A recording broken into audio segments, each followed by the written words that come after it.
3, 2, 1. It's story time. Oh, hi there. Welcome back to another episode of Storytime with your mate, Kate. I'm your mate, Kate. Now, let's see what we have on the bookshelf today. Today, we have another Paddington story as a special request, again, from my little friend, Jack. Jack, thank you for recommending Paddington. We love Paddington stories here on Storytime. Now, this week it's Paddington's Post, based on the original stories by Michael Bond and illustrated by R.W. Alley. I can't wait to find out what our cheeky little friend Paddington is up to in this story. I hope he gets a marmalade sandwich. That would be nice for him. Now, if you have Paddington's Post on your bookshelf at home, run along and grab it and we can read along together. If not, sit back, relax, and enjoy today's story on Storytime with your mate, Kate. Whoa! After collecting their daughter, Judy, from the station, Mr. and Mrs. Brown took Paddington back to number 32 Windsor Gardens with them. "I'd like you to meet Mrs. Bird, who looks after us," said Judy, squeezing Paddington's paw. "I think she rather likes you. And this is Jonathan. He's my brother."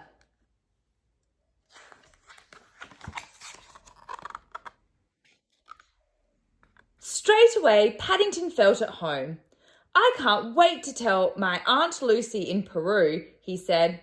"I know she'll be pleased for me." Aunt Lucy, home for retired bears, Lima, Peru, South America.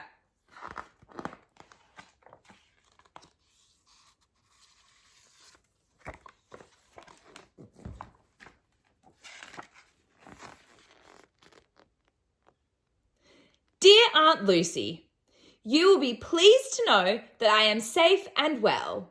Not only have I arrived in England, but I have an address. I am staying at number 32 Windsor Gardens in London with a very nice family called the Browns. I have my own room and lots to eat, and it's all very exciting. I think I might be here for more than a few days. I do hope so. Love from Paddington. P.S. I have had a bath, and in case you are wondering, that's my new name.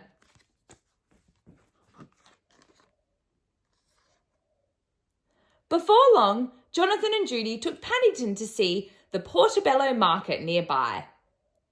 Of all the shop windows he looked at, Paddington liked Mr. Gruber's the best. It was nice and low so that he could look in the window, having to stand on tiptoe, and it was full of interesting things. Open. Shortly after, Jonathan and Judy helped Paddington to draw a map of where they had been so he'd never get lost. "It's more complicated than darkest Peru," said Paddington, putting a large X by Mr. Gruber's shop, "but I expect I'll get used to it. My map of important places."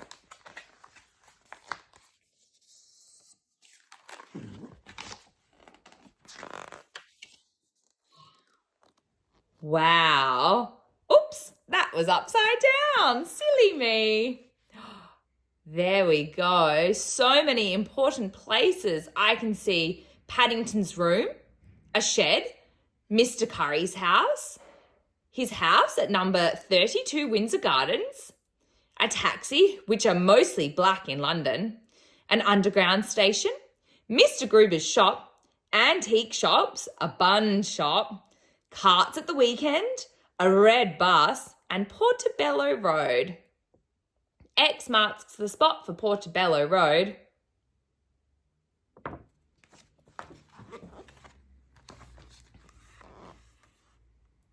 A few days later, Paddington, keen to test his new map, set off in the direction of the market. "I think it's the next turning on the right," he announced, following the route with his paw.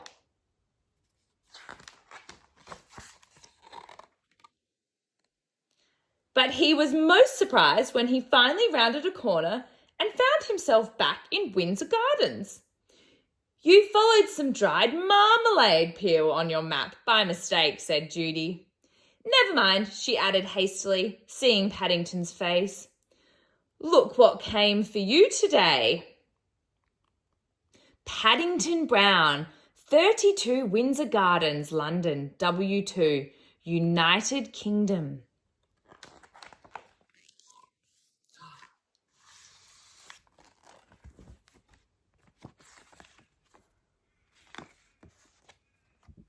A postcard from Aunt Judy.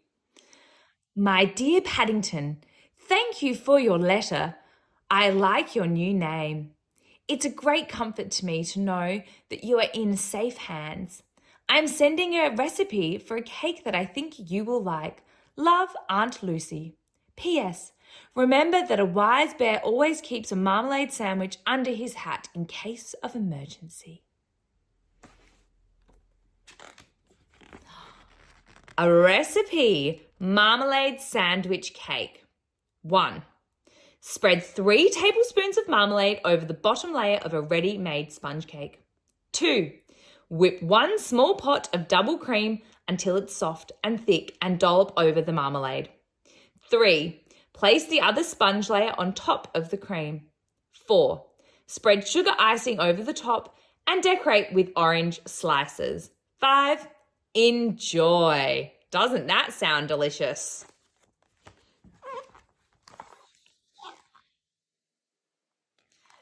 Paddington hurried off to share Aunt Lucy's recipe with Mrs. Bird. It's just as well I've already made some extra marmalade for a special occasion, she said mysteriously. I think she knew Paddington liked marmalade. Paddington nearly fell off his chair with surprise at breakfast the next morning when something dropped out of the newspaper. Free buns, he exclaimed. Mr. Gruber and I could share them for our 11sies. And without even finishing his toast, Paddington set off for the baker's as fast as his legs would carry him. Portobello Market, local events and offers, free buns inside.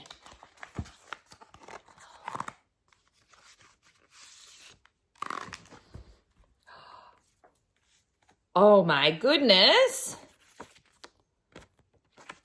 2 vouchers for exciting offers of a cinnamon bun and an iced bun. They look so yummy.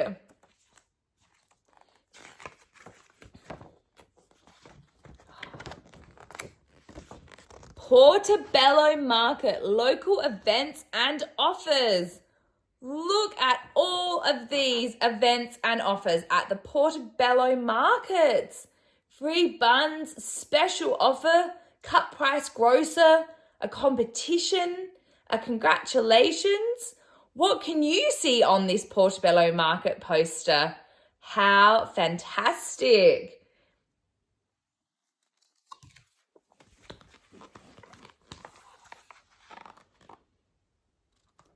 What a lovely treat, said Mr. Gruber. There's nothing like a nice chat over a bun and a cup of cocoa. Paddington, who liked all 3, agreed with him, even though the cocoa did make his whiskers go a funny colour.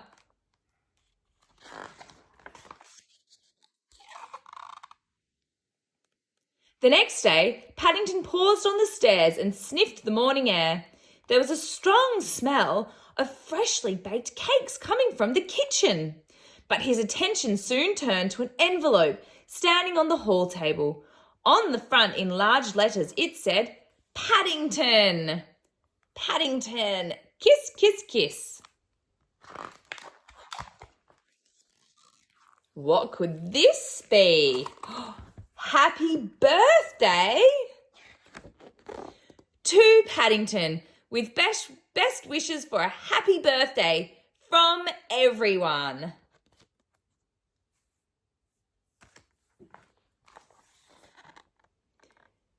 It was Mrs. Bird's idea to celebrate your birthday, said Judy, and we're having a party in your honour this afternoon.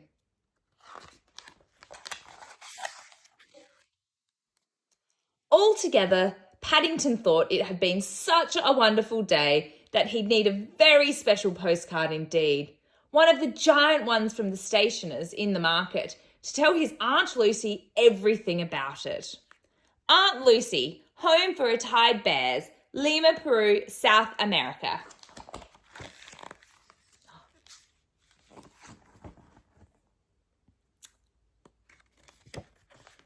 Whoa, that is a big postcard indeed. Wowee. Dear Aunt Lucy, this is a very special postcard, so I think you may want to pin it up on the notice board along with the week's dinner menus. You will never guess what happened to me today. I had a birthday party.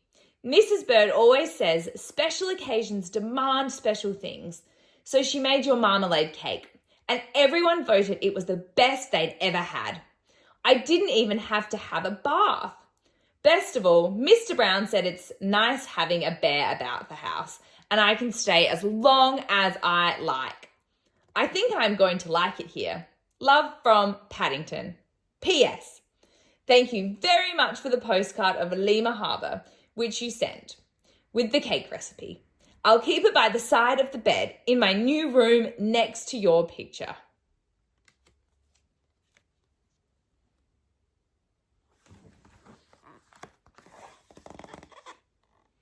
When Paddington felt too sleepy to write anymore, he lay back and pulled the blankets up around his whiskers. It was warm and comfortable, and he sighed contentedly as he closed his eyes. It was nice being a bear, especially a bear called Paddington.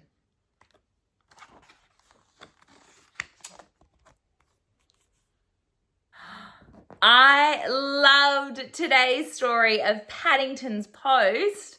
That was so special. And I don't know about you, but I love getting post in the mail. I love to receive post. I love to send post.